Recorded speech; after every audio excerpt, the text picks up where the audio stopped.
The and Vice Chairman of the Jammu and Kashmir Sharia Court, Mufti Nasir Islam, has served a big ultimatum over Sharia courts across India.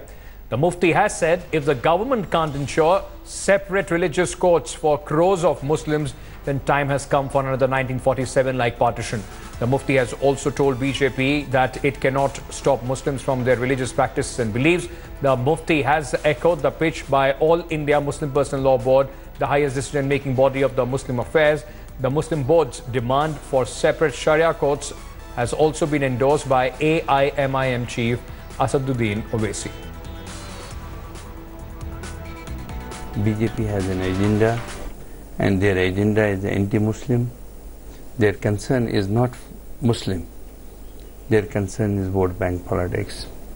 Muslims cannot compromise with their laws, with Quran, with Hadith, with the Sunnah of Prophet Muhammad Sallallahu Alaihi Wasallam. Sharia, they have faith. Muslims have faith in Sharia. So I think humanly made laws cannot have control over the cannot subjugate divine laws. Now, I think they have done it quite late. It should have been done in 1947, immediately after partition, but better late than never. So they should go ahead, like we are doing it in the state of Jammu and Kashmir. We have several branches. Well, listen in to a few of the reactions that we gathered on this story. I condone, and this man should be booked under NSA 1980. He should be brought to Delhi, and he should be charged under National Security Act. Number one, thank you so much when you use the word more Sharia courts, because chances are showing as if this is the first time that Sharia courts are being opened. No, in UP we have 40 Sharia courts. The reason that they want to go in every district is to extend their agenda, because they will know that the women will start flocking these places, and indeed these are regressive courts which have a sanction of the Constitution, that is the travesty of justice in 21st century India. Courts have the sanction of the Constitution of India, because Sharia Act 1937 is still applicable in India. I have suggested to the government yesterday that the Sharia Act should be codified, made into a rule book, and I'm being joined by Zafaryab Jilani, convener Babri Action Committee, on the phone line. Mr. Jilani, how do you see this entire controversy that the top cleric in Jammu and Kashmir has now quoted? He not only wants a Shariat law, he's under the garb of this Shariat court. He's asking for a pre-1947 sort of a situation. He wants another partition as far as the country is concerned, sir. You see, Muslims of India have never demanded since 1947 any kind of partition in India. So we are very clear that we want to remain in India, we want to be governed by the Constitution of India, and we have been establishing it day in and day out. So whatever he says in Kashmir, we are not concerned. But our stand is very clear. And we rely upon the Supreme Court judgments day in and day out. We rely upon the Constitution of India, right, given under the Constitution of India, Article 25, 26, 29, 30. So there is a question of any separate country in India. And so far as this Shariat court is concerned, it is wrongly used as Shariat court. It is not Shariat court, but Darul Qaza. And this has been upheld by the Supreme Court in the 2014. The Supreme Court has very categorically said that Darul Qaza as Darul Ifta is neither against the Constitution nor against any law. Therefore, there is no question of restraining them. So this judgment of Supreme Court of 7 July 2014, given in the Vishlos and Madan case, has been again affirmed by the Supreme Court in another case relating to Bhopal Darul Qaza. So we are not at all asking for anything against the Constitution or beyond the Constitution. So anybody can say anything in Kashmir. The Muslims of India have never said so. There is the last 70 or more years. So there is no question of being in any way of this impression that Muslims of India also want any kind of separation. We don't want. We want to remain in India, and we are satisfied that India is a secular state. It is being governed by independent judiciary. There are so majority community is also secular, and more than 68-70% Hindus they also want to live with the Muslims. There is nothing, no confusion in our mind. Right, sir. Thank you so much for joining us with your inputs on this story. In fact, we'll get more reactions on this. I mean, on this story as well, because this is something, once again, a provocation by one of the top muftis of Jammu and Kashmir.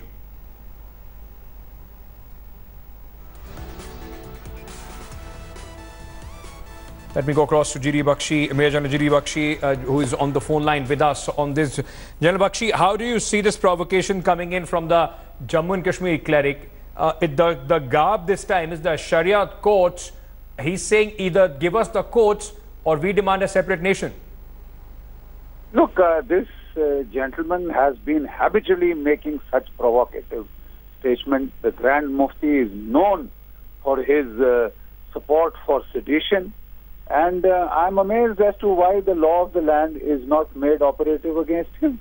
He is inviting charges against sedition. He is openly asking for the dismemberment of the union, for the creation of a new state, carved out of the union. That amounts to sedition, plain and simple. And I think just because he is the Grand Mufti, it does not give him any extrajudicial rights and protection against the law of the land. General Bakshi, do you think that it is just an attempt right now to in fact ease off the pressure, divert the attention from the terrorists? The Operation All Out 2.0 is on by making these sort of statements. Not only they are trying to get somehow public support on the ground, and apart from that also divert attention of what is happening in Jammu and Kashmir.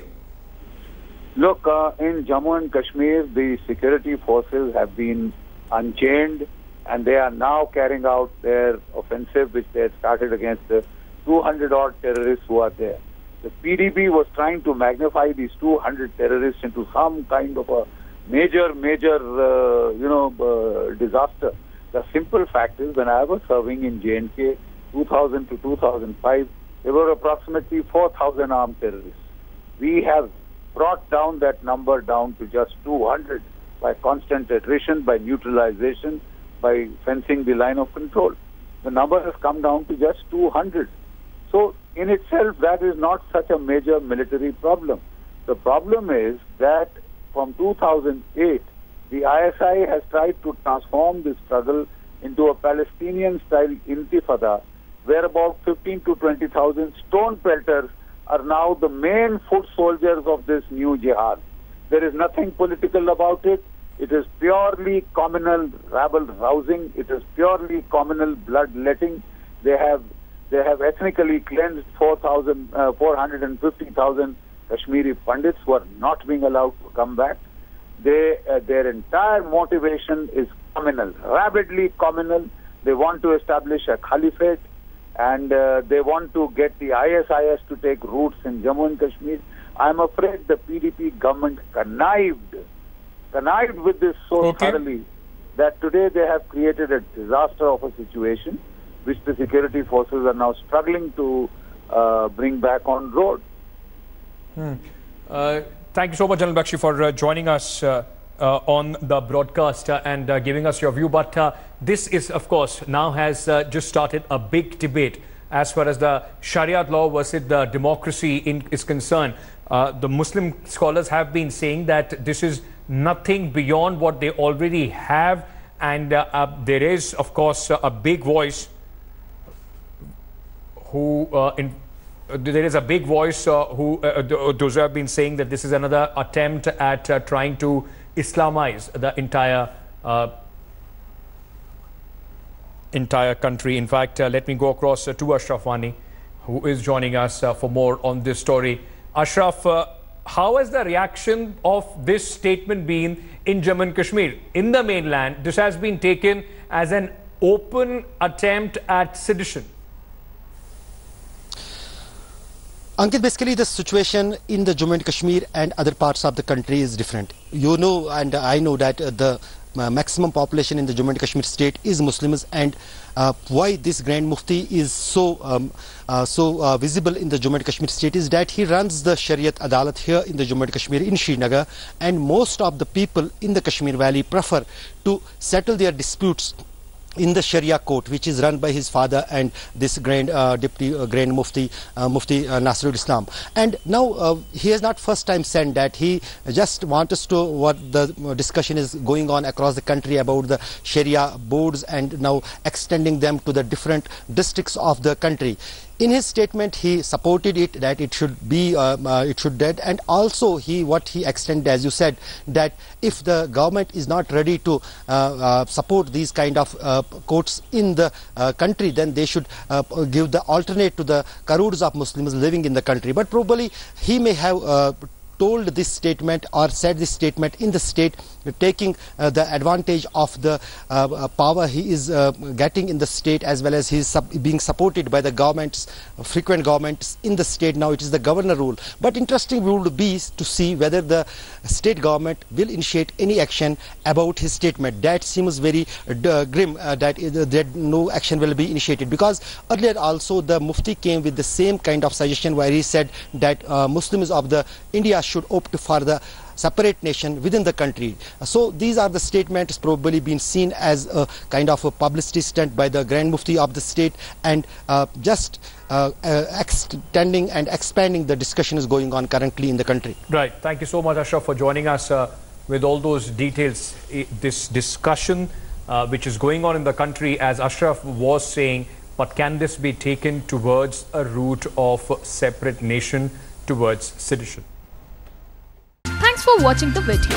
For more such news and updates, please like, share and subscribe to India Today. Also check out our other great videos from our channel. We know you would love to.